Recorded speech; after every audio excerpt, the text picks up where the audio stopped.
জাতীয় থেকে আন্তর্জাতিক, প্রান্তিক, জনপদ থেকে নগর চারপাশ, ঠিক কী ঘটছে এই মুহূর্তে, এসব নিয়ে আয়োজন এখন চারদিক। পুরো আয়োজনের সঙ্গে আছি আমি সাজিদ আরাফাত।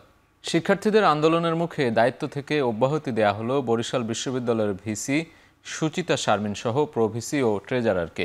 এ নিয়ে প্রজ্ঞাপন জারি করেছে শিক্ষা মন্ত্রণালয়।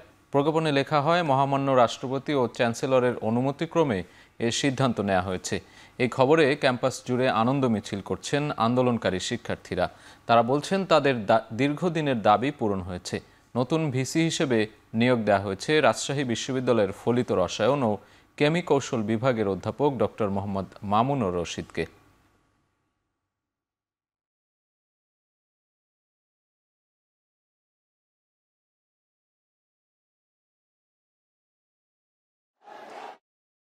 শিক্ষার্থীদের আন্দোলনের মুখে বরিশাল বিশ্ববিদ্যালয়ের ভিসি অধ্যাপক ডক্টর সুচিতা শারমিন সহ প্রভিসি ও কোষাধ্যক্ষকে অব্যাহতি দিয়ে প্রজ্ঞাপন জারি করেছে শিক্ষা মন্ত্রণালয়। নতুন দায়িত্ব দেওয়া হয়েছে রাজশাহী বিশ্ববিদ্যালয়ের অধ্যাপক ডক্টর তৌফিক আলমকে। এই মুহূর্তে বিশ্ববিদ্যালয় ক্যাম্পাসে আছেন সহকর্মী অমিত হাসান। সরাসরি চলে যাব তার কাছে। অমিত, ভিসি, প্রভিসি ও কোষাধ্যক্ষের অব্যাহতির খবরে শিক্ষার্থীদের প্রতিক্রিয়া কেমন দেখছেন এবং নিয়োগপ্রাপ্ত নতুন ভিসি নিয়ে তাদের মন্তব্য কি জানাবেন? সাজিদ, একটু জানিয়ে রাখি, গতকাল এই সময়ে কিন্তু শিক্ষার্থীরা আমরণ অনশনে ছিল এবং আজ ঠিক এই সময়ে তারা কিন্তু আনন্দ উল্লাস করছে এবং পুরো বিশ্ববিদ্যালয় ক্যাম্পাস এখন কিন্তু লোকে লোকারণ্য। এখনও শিক্ষার্থীরা অবস্থান করছে। তারা কিছুক্ষণ আগেই কিন্তু একটি বিজয় মিছিল করেছিল। এই বিজয় মিছিলের পর তারা এই বিশ্ববিদ্যালয় ক্যাম্পাসে, যেখানে তারা এতদিন অবস্থান কর্মসূচি করছিল, সেখানেই কিন্তু তারা আনন্দ উল্লাস করেছে, নেচে গিয়ে তাদের আনন্দ প্রকাশ করেছে এবং তারা বলছেন এই আনন্দ বিজয়ের আনন্দ, বিজয় উৎসবে তারা মেতেছিলেন। এবং তারা এ সময় বলছেন যে তারা যে দাবিগুলো নিয়ে আসলে এই বিশ্ববিদ্যালয়ে এতদিন অবস্থান কর্মসূচি করছেন, দীর্ঘ 1 মাস ধরেই আন্দোলন করেছেন, সেই বিশ্ববিদ্যালয়ে তাদের যে দাবিগুলো রয়েছে সেগুলো যাতে বাস্তবায়ন হয় এবং যে নতুন ভিসি আসছেন তিনি যাতে শিক্ষার্থী বান্ধব হয়, সেক্ষেত্রে তাদের যে তাদের যে বিষয়গুলো রয়েছে সেগুলো তাদের পূরণ হবে, এমনটাই প্রত্যাশা করছেন যারা শিক্ষার্থী রয়েছেন তারা।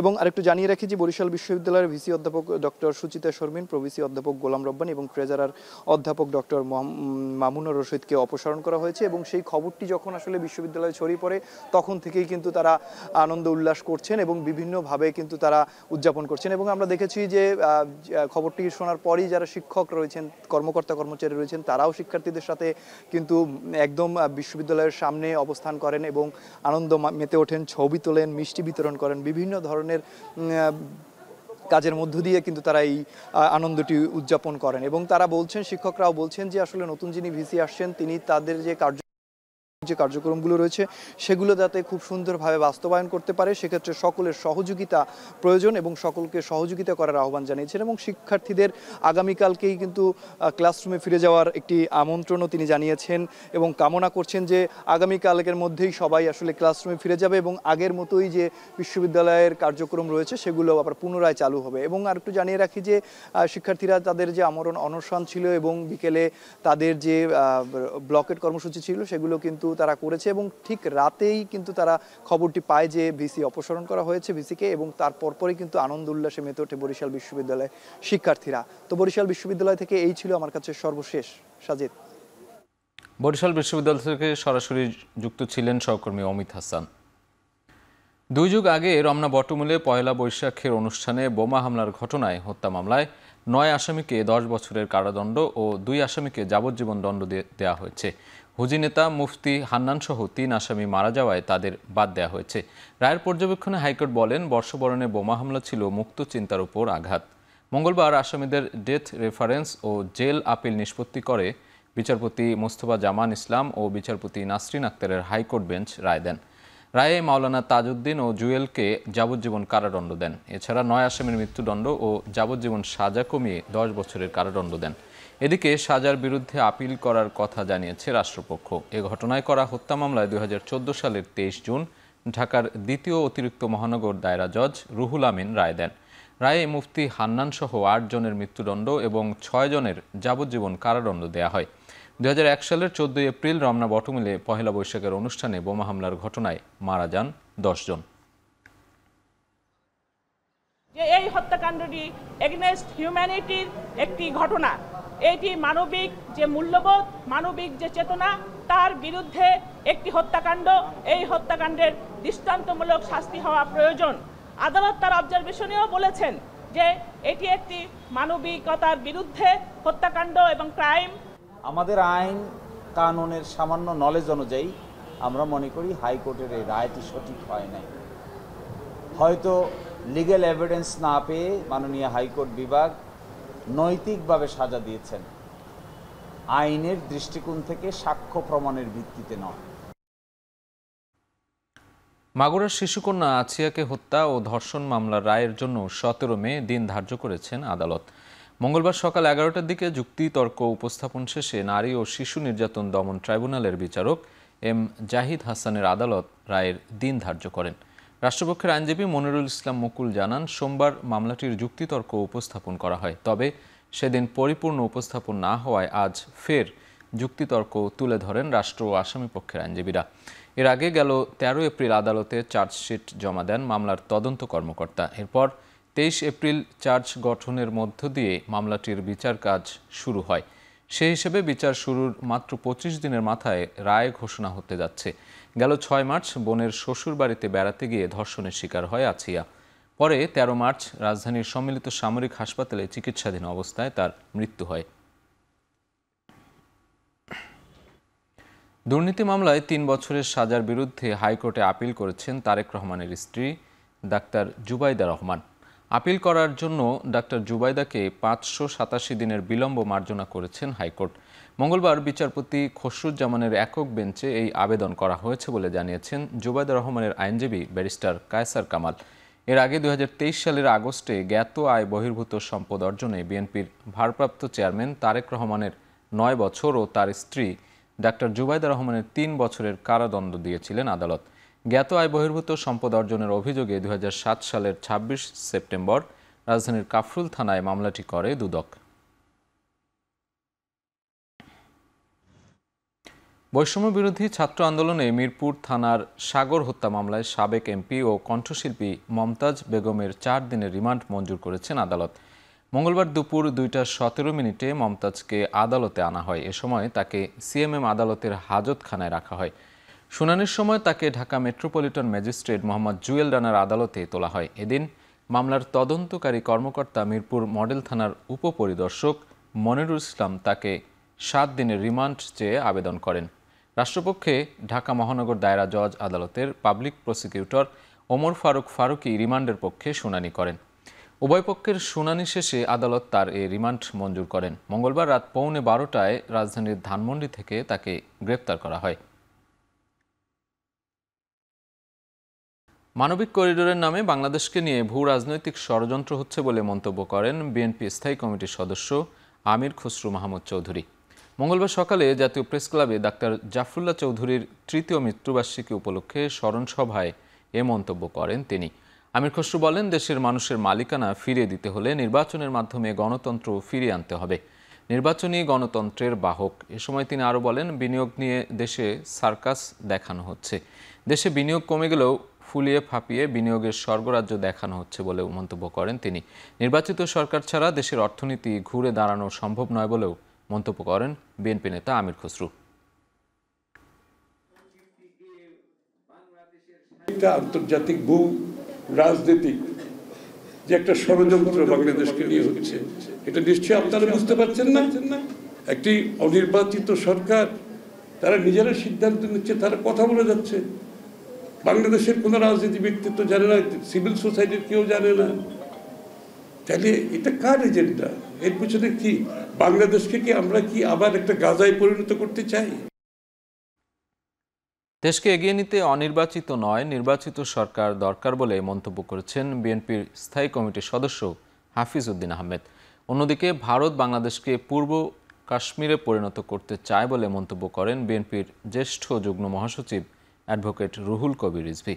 মঙ্গলবার সকালে জাতীয় প্রেস ক্লাবে মাওলানা ভাসানীর ফারাক্কা লং মার্চ স্মরণে আয়োজিত গোল টেবিল বৈঠকে অংশ নিয়ে এসব মন্তব্য করেন তারা। হাফিজ উদ্দিন আহমেদ বলেন, অন্তর্বর্তী সরকারের পেছনে জনসমর্থন না থাকায় এটি দুর্বল সরকার। মানবিক করিডোর নিয়ে সরকারের কর্তা ব্যক্তিরাই নানামুখী কথা বলায় জনগণ অন্ধকারে আছে বলেও দাবি করেন তিনি।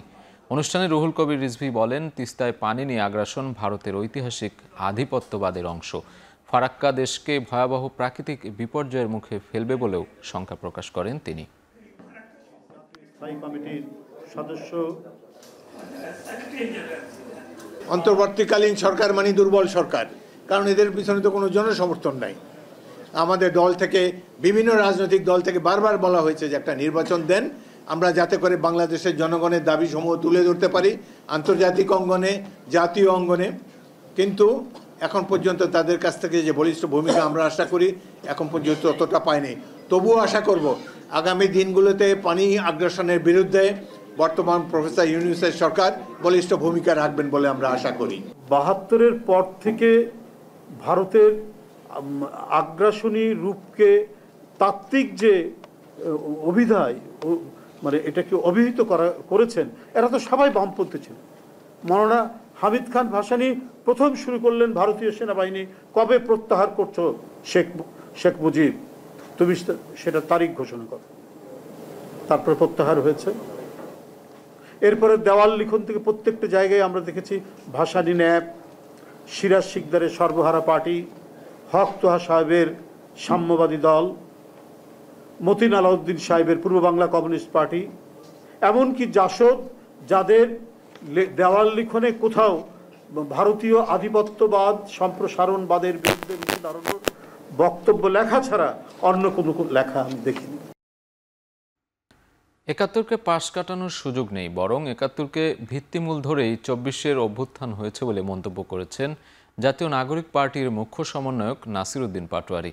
মঙ্গলবার দুপুরে রাজধানীর বাংলা মোটরে এনসিপির যুব উইংয়ের আত্মপ্রকাশ উপলক্ষে সংবাদ সম্মেলনে এসব কথা বলেন তিনি। এ সময় নাসির উদ্দিন পাটোয়ারি বলেন, যেসব রাজনৈতিক দল বা ব্যক্তি ৭১-এর আকাঙ্ক্ষা বিরোধী কার্যকলাপ করছে তাদের প্রতি নিন্দা জানায় এনসিপি। বলেন, আগামী ১৬ মে শুক্রবার গুলিস্তানের শহীদ আবরার এভিনিউয়ে সমাবেশের মাধ্যমে আত্মপ্রকাশ ঘটবে এনসিপির যুব উইংয়ের। বেসরকারি বিশ্ববিদ্যালয়ের পাশাপাশি সকল পর্যায়ের শিক্ষার্থী ও পেশাজীবীরা সংগঠনে প্রাধান্য পাবে। সহযোগী নানা সংগঠন করলেও ছাত্রদের নিয়ে আলাদা কোনো সংগঠন হবে না বলেও জানান এনসিপির মুখ্য সমন্বয়ক নাসির উদ্দিন পাটোয়ারি। ৭১কে আসলে অস্বীকার করে বাংলাদেশের রাজনীতি করার সুযোগ নাই।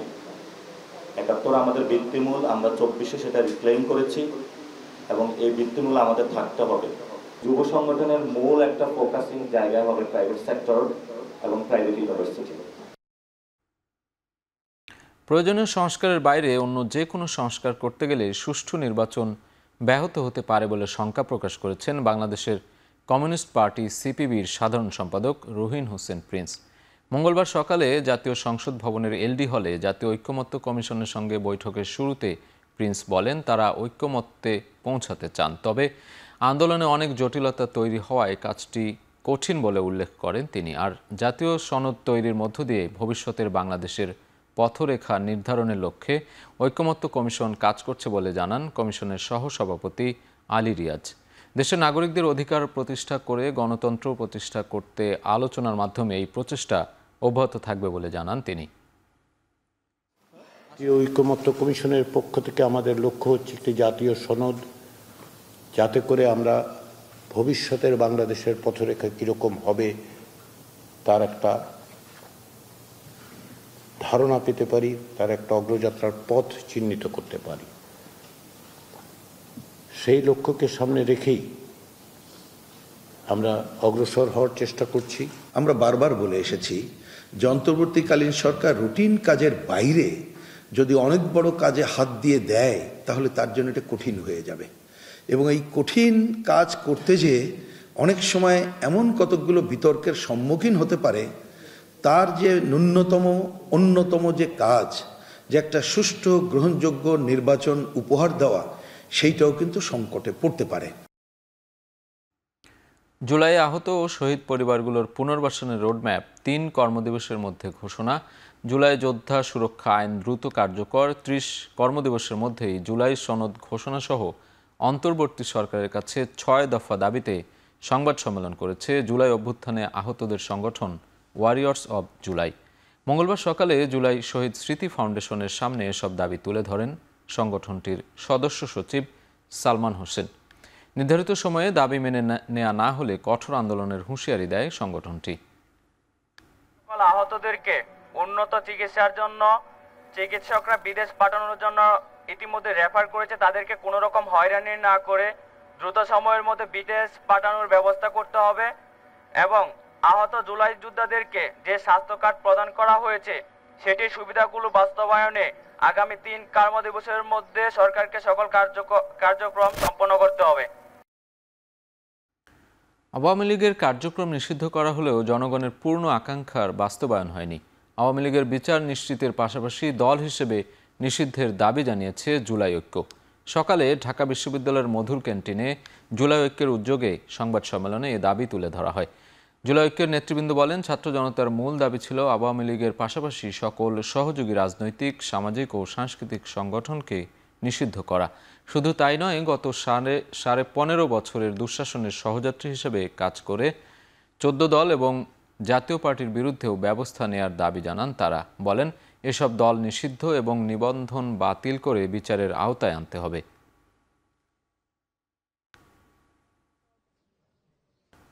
আওয়ামী লীগকে নিষিদ্ধ করতে হবে।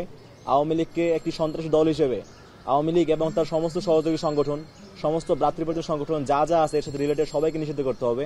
বিগত 15.5 বছরের দুঃশাসনের মূল সহযাত্রী হিসেবে কাজ করেছে 14 দল এবং জাতীয় পার্টি। এই রাজনৈতিক শক্তিগুলোর দায় মুক্তি কোনোভাবেই পেতে পারে না।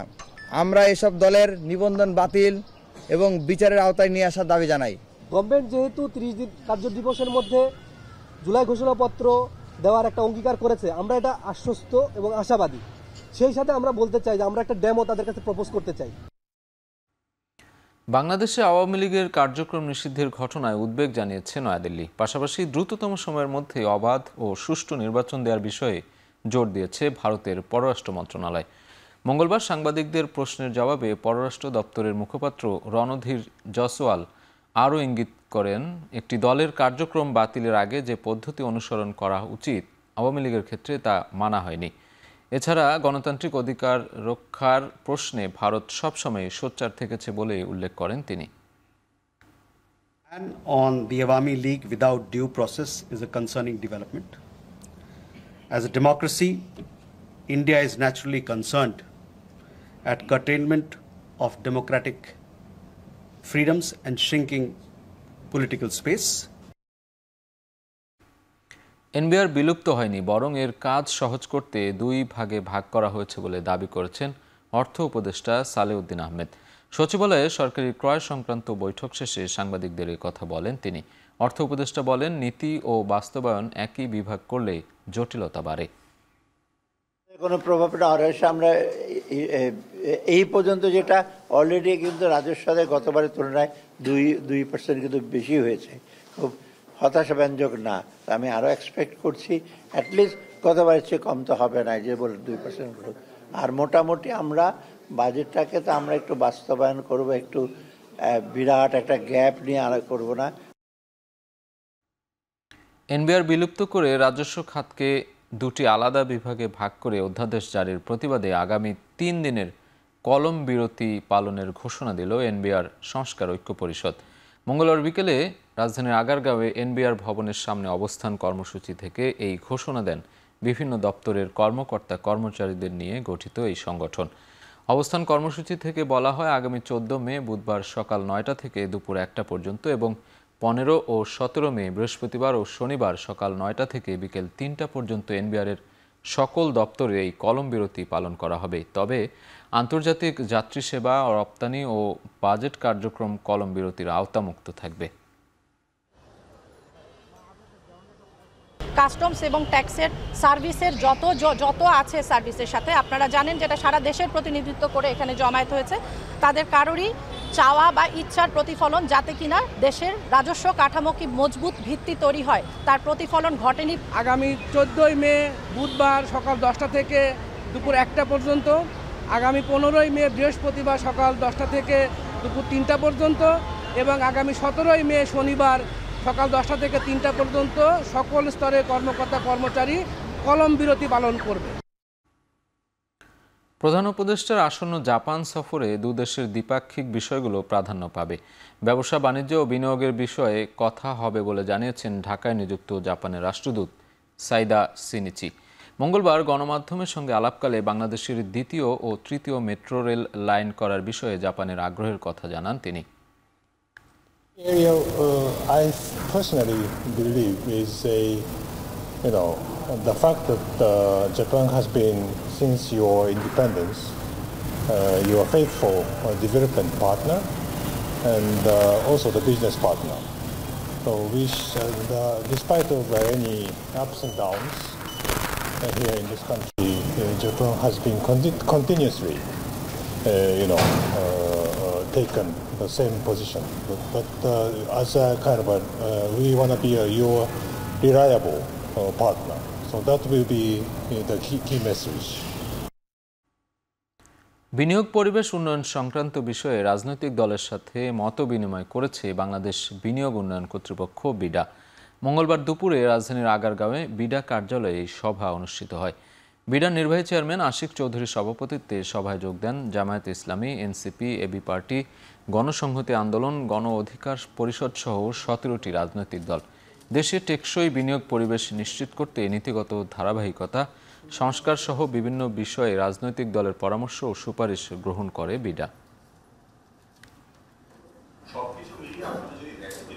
$4.7 বিলিয়ন ঋণের চতুর্থ কিস্তি হিসেবে আগামী মাসে $1.3 বিলিয়ন ছাড় করতে সম্মত হয়েছে আন্তর্জাতিক মুদ্রা তহবিল IMF। তবে এজন্য সব শর্ত মানা হবে কিনা এ বিষয়ে জানায়নি বাংলাদেশ ব্যাংক। বিনিময় হারে আরও নমনীয়তা আনা ও রাজস্ব আদায়ের লক্ষ্য পূরণ সহ বেশ কিছু বিষয়ে দীর্ঘদিন ধরে মতপার্থক্য ছিল সংস্থা দুটির মধ্যে। তবে এগুলোর মধ্যে কোনো বিষয়ে সমঝোতা হয়েছে তা আনুষ্ঠানিকভাবে বুধবার জানাবে কেন্দ্রীয় ব্যাংক। বাংলাদেশ ব্যাংকের গভর্নর ডক্টর আহসান এইচ মনসুরের নেতৃত্বে একাধিক বৈঠকের পর এ নিয়ে IMF-এর সঙ্গে সমঝোতায় পৌঁছানো গেছে বলে জানিয়েছেন কেন্দ্রীয় ব্যাংক। এ বিষয়ে আনুষ্ঠানিক ঘোষণা আসবে বুধবার।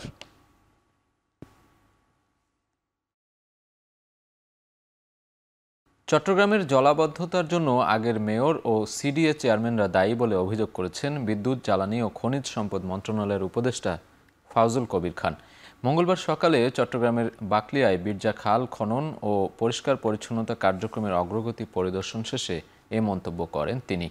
আরও বলেন, খাল দখল করে হাজার হাজার স্থাপনা তৈরি করা হলেও এর আগে ব্যবস্থা নেয়নি সিটি কর্পোরেশন। যারা নগরপিতা ছিলেন, আগের যারা CDA চেয়ারম্যান ছিলেন, তারা এই জলবদ্ধতা সৃষ্টির জন্য মূলত দায়ী।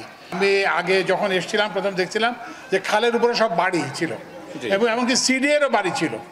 তো এগুলো সব আমরা ভেঙে এগুলো এখন খাল পরিষ্কার করা হয়েছে। মার্কেট ছিল। পড়াশোনার মান উন্নয়নে শিক্ষা ঘণ্টা বাড়িয়ে বছরের ছুটি কমানোর চিন্তা করা হচ্ছে বলে জানিয়েছেন প্রাথমিক ও গণশিক্ষা মন্ত্রণালয়ের উপদেষ্টা অধ্যাপক ডাক্তার বিধান রঞ্জন রায় পোদ্দার। মঙ্গলবার দুপুরে নাটোরের বড়াই গ্রামে এক মতবিনিময় সভায় কথা বলেন তিনি। সঙ্গে শিক্ষকদের যে সময়টা সেটা বাড়ানোর একটা বিষয় হচ্ছে যে শিক্ষকদের সংখ্যা যেন অপ্রতুল না হয়, শিক্ষণ ঘন্টা বাড়ানো যায় কিনা, আমরা ছুটিগুলোকে কমিয়ে দিয়ে কিছু, কারণ আমাদের ছুটির দিন অনেক বেশি, ফলে ক্লাস হয় খুব অল্প দিন বৎসরের মধ্যে, এটাকে আমরা অ্যাড্রেস করার চেষ্টা করব। শান্তমরিয়াম এবং নর্দার্ন ইউনিভার্সিটির বিরুদ্ধে অর্থ পাচার ও কর ফাঁকির অভিযোগ অনুসন্ধানে নেমেছে দুদক। একই সাথে একাধিক বিশ্ববিদ্যালয়ের সাবেক উপাচার্যের বিরুদ্ধেও দুর্নীতির অনুসন্ধান চলছে। মঙ্গলবার দুপুরে দুদকের মহাপরিচালক আক্তার হোসেন বিষয়টি নিশ্চিত করেন। অর্থ আত্মসাতের অভিযোগে নর্দার্ন ইউনিভার্সিটির বোর্ড অব ট্রাস্টির চেয়ারম্যান আবু ইউসুফ মোহাম্মদ আবদুল্লাহ ও তার পরিবারের বিরুদ্ধে অনুসন্ধান করছে সংস্থাটি। একইভাবে শান্তমরিয়াম ইউনিভার্সিটি কর্তৃপক্ষের বিরুদ্ধে বিধিমালা লঙ্ঘন করে নিজস্ব আয়ের প্রায় 350 কোটি টাকা শান্তমরিয়াম ফাউন্ডেশনে হস্তান্তর ও প্রতিষ্ঠা লগ্ন থেকে প্রায় 102 কোটি টাকা রাজস্ব ফাঁকির অভিযোগ খতিয়ে দেখছে তারা। একইভাবে গত আওয়ামী লীগ সরকারের আমলে বিভিন্ন বিশ্ববিদ্যালয়ের অন্তত ডজন খানেক ভিসির বিরুদ্ধে নিয়োগ জালিয়াতি সহ নানা অভিযোগ অনুসন্ধান করছে দুদক। মোহাম্মদ জাহাঙ্গীর আলম, প্রকল্প পরিচালক, Matarbari ultra super critical coal fired power project, zone office, সড়ক ও জনপথ অধিদপ্তর, কক্সবাজার কর্তৃক গত আয়ের উৎসের সাথে অসঙ্গতিপূর্ণ 29 কোটি টাকারও বেশি মূল্যের সম্পদের মালিকানা অর্জন এবং বিভিন্ন ব্যাংক ও আর্থিক প্রতিষ্ঠানের 94টি হিসাবে সন্দেহজনকভাবে 127 কোটি টাকারও বেশি অস্বাভাবিক লেনদেন করার অপরাধ অনুসন্ধানকালে প্রমাণিত হয়েছে। এ কারণে তার বিরুদ্ধে দুর্নীতি দমন কমিশন আইন 2004, মানি লন্ডারিং প্রতিরোধ আইন 2012 এর সংশ্লিষ্ট ধারায় আজ একটি মামলা রুজু হয়েছে। ধীরে ধীরে ঢাকার রাস্তা থেকে সব ব্যাটারি চালিত রিকশা উঠিয়ে সরকার অনুমোদিত অটোরিকশা নামানো হবে বলে জানিয়েছেন ঢাকা উত্তর সিটি কর্পোরেশনের প্রশাসক মোহাম্মদ এজাজ। মঙ্গলবার বিকেলে রাজধানীর ধানমন্ডি এলাকায় ব্যাটারি চালিত অটোরিকশা উচ্ছেদ অভিযানে একথা জানান তিনি। বলেন, দীর্ঘদিন ধরে ব্যাটারি চালিত রিকশার বিরুদ্ধে অভিযানের দাবি ছিল নগরবাসীর। মঙ্গলবার থেকে তা শুরু হলো। আগামীতে সরকার অনুমোদিত অটোরিকশা চালাতে চালকদের প্রশিক্ষণ দেওয়া হবে বলে জানান তিনি। এদিন ধানমন্ডির 27 মোড় থেকে শুরু করে আসাদ গেট পর্যন্ত ঘণ্টাখানেক অভিযান চালিয়ে শতাধিক অবৈধ অটোরিকশা জব্দ করে ডাম্পিংয়ে পাঠানো হয়। সরকারের পক্ষ থেকে বৈধ রিকশা, যেটা মানুষের জন্য সুরক্ষা দেয়, সেফ যানবাহন আমরা তৈরি করছি। সরকার প্রাইভেট সেক্টরকে বলেছে, ডিজাইন দিয়ে দিয়েছে, তারা তৈরি করবে। এবং প্যারালালি আমরা ট্রেনিং এর ব্যবস্থা করেছি, এই মাস থেকে শুরু হবে। তো সুতরাং রিকশা যারা চালাবেন কিংবা যে কোনো পরিবহন যারা চালাবেন, তার তো ড্রাইভিং এর ট্রেনিং লাগবে যে কিভাবে সে এটা চলবে। সুতরাং একদিকে ট্রেনিং দেওয়া হবে, ট্রেনিং এ যারা পাস করবেন তারা অ্যাপ্লাই করতে পারবেন রিকশার জন্য। একটি ভোটার আইডি কার্ডের এগেইনস্টে শুধুমাত্র একটি রিকশায় দেওয়া হবে। তো সুতরাং রিকশা দিয়ে এটা বাণিজ্য করা, ব্যবসা করা, সেটা আসলে বন্ধ হবে সবার প্রথমে। বজ্রপাত শুরুর পর পরবর্তীতে কোথায় আঘাত হানতে পারে তার পূর্বাভাস দেওয়া শুরু করেছে আবহাওয়া অধিদপ্তর। মঙ্গলবার এক সেমিনারে কথা জানায় আবহাওয়া অধিদপ্তর। সংস্থাটি বলছে, নতুন এই প্রযুক্তি নিয়ে গত 1 এপ্রিল থেকে প্রাথমিকভাবে পরীক্ষামূলক কার্যক্রম পরিচালনা করা হচ্ছে। বজ্রপাতের আঘাতের পূর্বাভাসের তথ্য আবহাওয়া অধিদপ্তরের ওয়েবসাইট এবং ফেসবুক পেজে দেয়া হচ্ছে।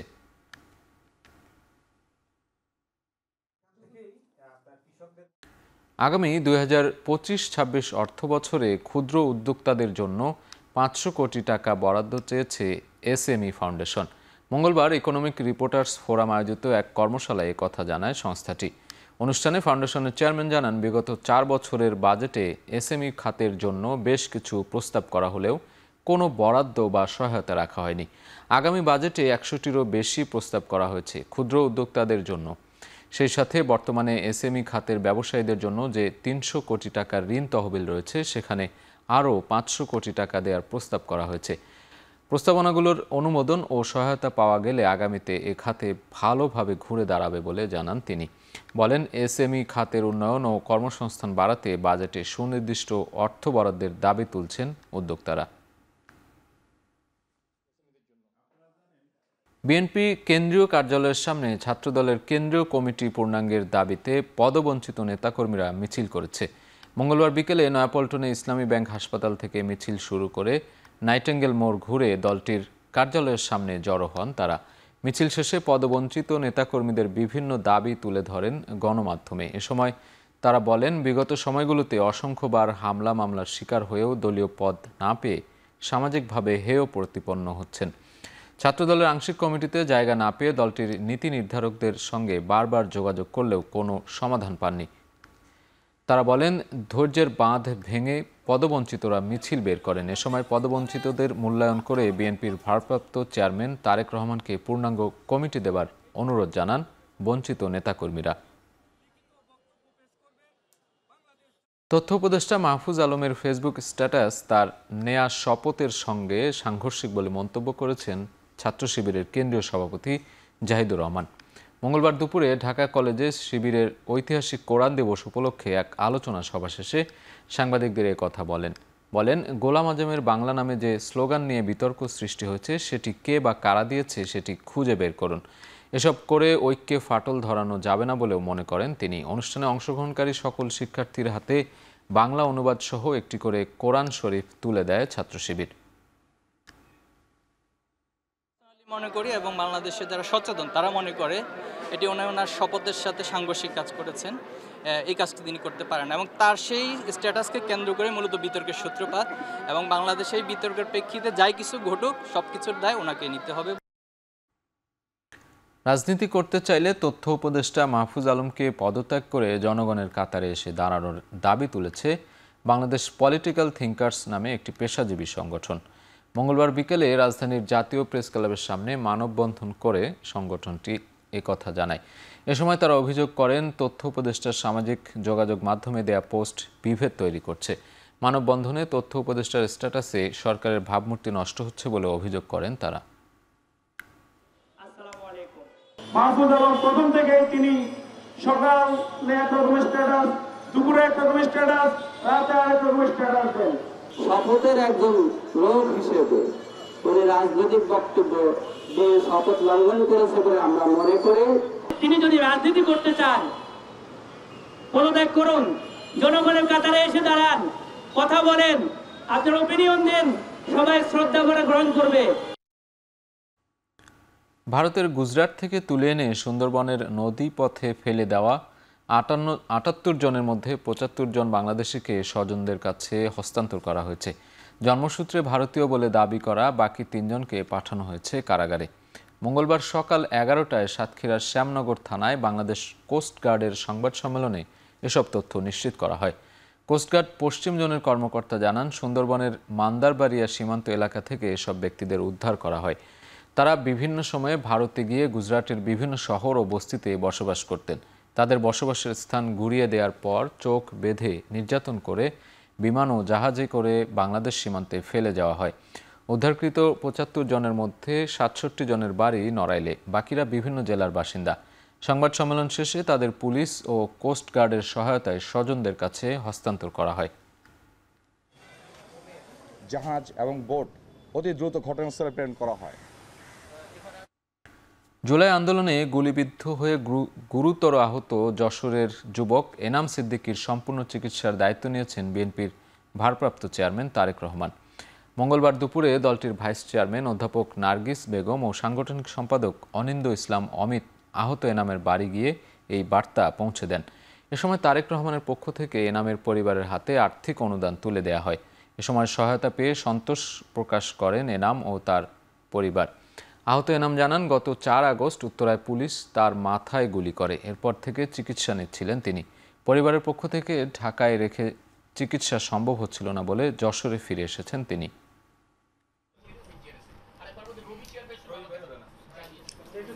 আন্তর্জাতিক প্রসঙ্গ। সৌদি আরবের সঙ্গে $14,000 কোটি অস্ত্র বিক্রির চুক্তি করেছে যুক্তরাষ্ট্র। মধ্যপ্রাচ্য সফরের প্রথম দিন সৌদি যুবরাজ মোহাম্মদ বিন সালমানের সঙ্গে এই অস্ত্র চুক্তিতে স্বাক্ষর করেছেন মার্কিন প্রেসিডেন্ট ডোনাল্ড ট্রাম্প। দুই দেশের এই কৌশলগত চুক্তিকে ইতিহাসের সবচেয়ে বড় প্রতিরক্ষা সরঞ্জাম বিক্রি সংক্রান্ত চুক্তি হিসেবে উল্লেখ করেছে হোয়াইট হাউস। বিবিসি জানায়, এই চুক্তির আওতায় সৌদি আরবকে অত্যাধুনিক যুদ্ধ সরঞ্জাম সরবরাহ করবে যুক্তরাষ্ট্রের 1 ডজনেরও বেশি প্রতিষ্ঠান। এসব সরঞ্জামের তালিকায় আছে আকাশ প্রতিরক্ষা ব্যবস্থা, আধুনিক ক্ষেপণাস্ত্র, সমুদ্রপথ ও উপকূলীয় নিরাপত্তা ব্যবস্থা। এছাড়াও দেশটির স্থল ও বিমান বাহিনী আধুনিকীকরণ এবং তথ্য ও যোগাযোগ ব্যবস্থার উন্নতিতে সহায়তা করবে ওয়াশিংটন। এদিকে রাজকীয় মধ্যাহ্নভোজের যোগ দেওয়ার আগে মার্কিন প্রতিনিধি দলের সঙ্গে সাক্ষাৎ করেছেন সৌদি যুবরাজ, যেখানে ছিলেন ইলন মাস্ক, স্যাম অল্টম্যান সহ সিলিকন ভ্যালির প্রযুক্তির প্রতিষ্ঠানগুলোর শীর্ষ কর্মকর্তারা।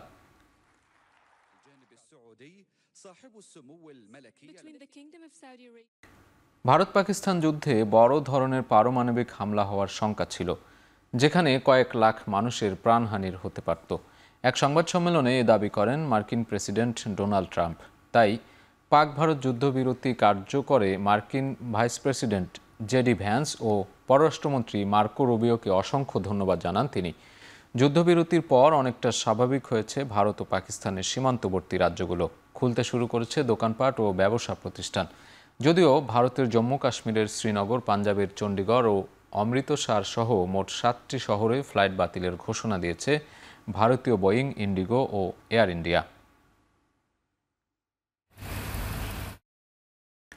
ভারত পাকিস্তান যুদ্ধবিরতির পর স্বাভাবিক হয়েছে দুদেশের সীমান্তের রাজ্যগুলো। এরই মধ্যে বিমান চলাচল শুরু করেছে ভারতের জম্মু কাশ্মীরের শ্রীনগর বিমানবন্দর। আন্তর্জাতিক ফ্লাইট স্বাভাবিক হওয়ায় হজ যাত্রীদের সৌদি আরবে যাওয়ার বিষয়ে আর কোনো বাধা নেই। যদিও জম্মু কাশ্মীরের শ্রীনগর, পাঞ্জাবের চণ্ডীগড় ও অমৃতসর সহ মোট 7টি শহরে ফ্লাইট বাতিলের ঘোষণা দিয়েছে ভারতীয় বোয়িং, ইন্ডিগো ও এয়ার ইন্ডিয়া। নিরাপত্তাজনিত কারণে তারা এসব শহরে বিমান চলাচল করবে না বলে জানিয়েছে বেসরকারি এই প্রতিষ্ঠান দুটি। এদিকে পাক ভারত যুদ্ধে পাকিস্তানের 40 বেসামরিক নাগরিক ও 11 সেনা সদস্য শহীদ হয়েছে বলে দাবি ইসলামাবাদের। গাজা থেকে হামাসকে নিশ্চিহ্ন করতে আগামী কয়েকদিনের মধ্যে সর্বাত্মক অভিযান শুরুর ঘোষণা দিয়েছেন ইসরায়েলি প্রধানমন্ত্রী বেনিয়ামিন নেতানিয়াহু। ইসরায়েলের প্রতিরক্ষা বিভাগের দাবি, নতুন এই অভিযানের মাধ্যমে গাজার 50% বাসিন্দাকে উপত্যকা ছাড়তে বাধ্য করা হবে। আল জাজিরার হিসাবে এই সংখ্যাটি প্রায় 23 লাখ। তবে অভিযানের তীব্রতার চেয়ে খাদ্য সংকট আরও বেশি করে ভাবাচ্ছে হতভাগ্য গাজাবাসীকে। বিশ্ব স্বাস্থ্য সংস্থা বলছে, গাজার একটি প্রজন্ম পুষ্টিহীনতার দিকে অগ্রসর হচ্ছে। তাদের আশঙ্কা, উপত্যকাটিতে ত্রাণ সরবরাহ সচল না হলে দুর্ভিক্ষেই এই অঞ্চলের মানুষ নিশ্চিহ্ন হয়ে যাবে। এদিকে দক্ষিণ গাজার একটি হাসপাতালে ইসরায়েলি সেনাবাহিনীর হামলায় হামাস নেতা মোহাম্মদ সিনোয়ার নিহত হয়েছে বলে দাবি করেছে ইসরায়েলি গণমাধ্যম। এছাড়া খান ইউনিসের একটি স্বাস্থ্য কেন্দ্রে হামলায় এক সংবাদকর্মী সহ প্রাণ গেছে অন্তত 2 জনের।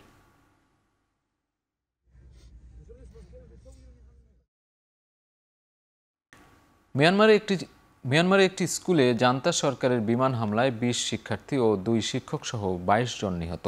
বিষয়টি নিশ্চিত করেছে মার্কিন সংবাদ মাধ্যম দ্য ওয়াশিংটন পোস্ট। মর্মান্তিক এই ঘটনাটি ঘটেছে দেশটিতে ভয়াবহ ভূমিকম্পের পর সামরিক সরকারের ঘোষিত মানবিক যুদ্ধবিরতির মধ্যেই।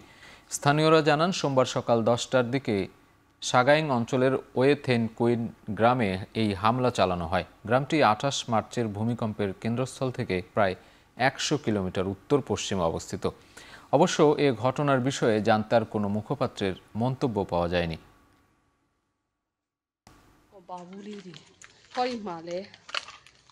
খেলার প্রসঙ্গ। টেস্টে বিশ্বসেরা অলরাউন্ডার হতে চান মেহেদী হাসান মিরাজ। মঙ্গলবার গণমাধ্যমের মুখোমুখি হয়ে নিজের ভাবনার কথা জানিয়েছেন তিনি। মিরাজের প্রত্যাশা, সদ্য নিয়োগ পাওয়া bowling coach Shaun Tait tiger bowling ইউনিটকে আরও শক্তিশালী করবে। নম্বর আসতে পারলে আরও ভালো লাগবে। লক্ষ্য তো অবশ্যই অনেক উপরে যাওয়ার, বাট তারপরও এন্ড অফ দ্য ডে অনেক লং টাইম যেতে হবে, নিজের ফিট থাকতে হবে, ভালো খেলতে হবে, পারফরমেন্স করতে হবে। সো ওইভাবে অনেক বড় চিন্তা করছি না, ছোট ছোটোভাবে আগানোর চেষ্টা করছি। আমার কাছে মনে হয় এরকম টাইপের কোচ থাকা টিমের ভিতর খুবই ভালো, এবং আমি নিজেও ওকে পার্সোনালি চিনি এবং জানি ও অনেক প্লেয়ারদেরকে সাপোর্ট করে, এবং ও নিজে যেহেতু ইন্টারন্যাশনাল ক্রিকেট খেলেছে অস্ট্রেলিয়ার মতন, এবং ও জানে যে এখানে কিভাবে কি করতে হবে। সো আমার কাছে মনে হয় এটা একটা ভালো পজিটিভ দিক আমাদের টিমের জন্য যে ওকে চুজ করা হয়েছে। আবারও শুরু হচ্ছে মাঝপথে স্থগিত হওয়া পাকিস্তান সুপার লিগ। মঙ্গলবার সামাজিক যোগাযোগ মাধ্যমে বিষয়টি নিশ্চিত করেছেন পাকিস্তান ক্রিকেট বোর্ডের চেয়ারম্যান মহসিন নাকভি। এর ফলে পিছিয়ে যাচ্ছে বাংলাদেশ পাকিস্তান টি-20 সিরিজ। বোর্ড চেয়ারম্যান এক্সে লিখেছেন, যেখানে শেষ হয়েছে সেখান থেকে আবারও শুরু হতে যাচ্ছে পিএসএল। 17 মে থেকে মাঠে গড়াবে টুর্নামেন্টের বাকি ম্যাচগুলো। গ্র্যান্ড ফাইনাল অনুষ্ঠিত হবে 25 মে। সবগুলো ম্যাচই রাওয়ালপিন্ডিতে আয়োজনের কথা ভাবছে বোর্ড, যদিও পিসিবির পক্ষ থেকে আনুষ্ঠানিকভাবে কিছুই জানানো হয়নি। দেশটির গণমাধ্যম ডন বলছে, অংশগ্রহণকারী 6 দলের সঙ্গে সমঝোতায় পৌঁছানোর চেষ্টা করছেন আয়োজকরা। ফ্র্যাঞ্চাইজিগুলো বিদেশি ক্রিকেটারদের উপস্থিতি নিশ্চিত করতে পারলেই কেবল সূচি ও ভেন্যু চূড়ান্ত করবে বোর্ড। জানা গেছে, অস্ট্রেলিয়ার কোনো ক্রিকেটারই আর পাকিস্তানে ফিরতে চান না। এদিকে নতুন সূচি অনুযায়ী খেলা হলে পেছাবে বাংলাদেশ পাকিস্তান টি-20 সিরিজ। তবে কবে এবং কোথায় খেলা হবে সে বিষয়ে এখনও চূড়ান্ত সিদ্ধান্তে পৌঁছাতে পারেনি দুই দেশের বোর্ড।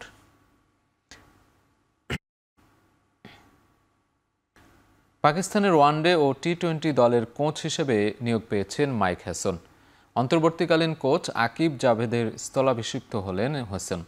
কেউ এই কোচের সঙ্গে করা চুক্তির মেয়াদ সম্পর্কে বিস্তারিত তথ্য প্রকাশ করেনি পাকিস্তান ক্রিকেট বোর্ড।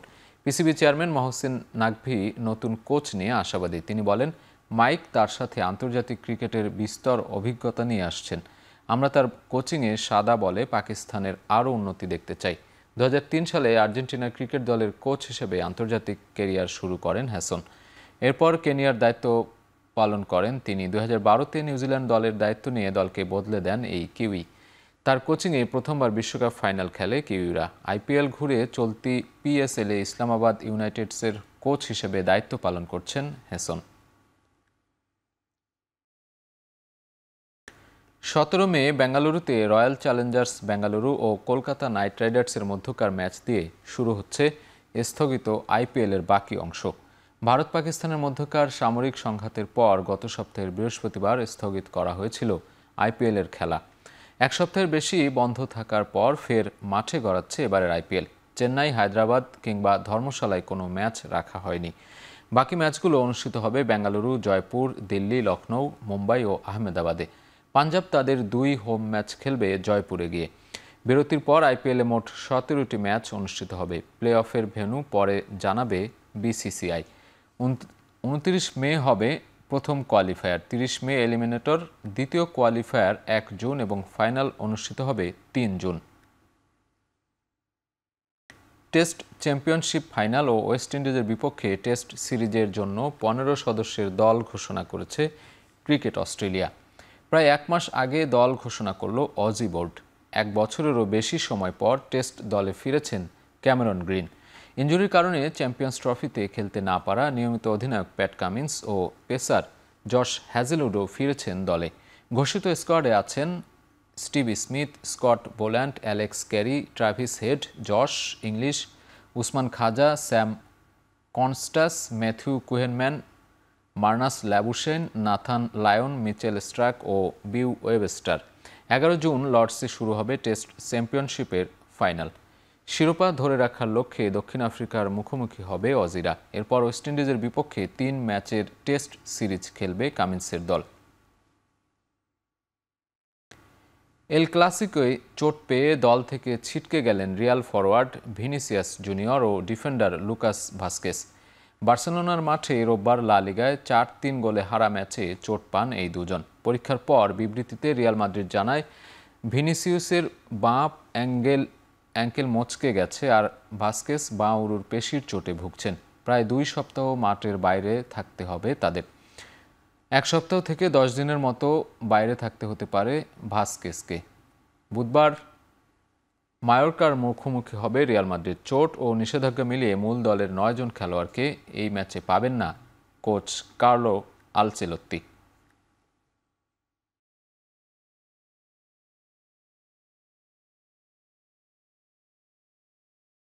শেষ করছে এখন চারদিক। এখন চারদিক ওয়েবসাইটে দেখতে ভিজিট করুন www.ekhon.tv। এছাড়া ফেসবুকে দেখতে ভিজিট করুন facebook.com/tv.ekhon। এছাড়া ইউটিউবে দেখতে ভিজিট করতে পারেন youtube.com/c/ekhon tv।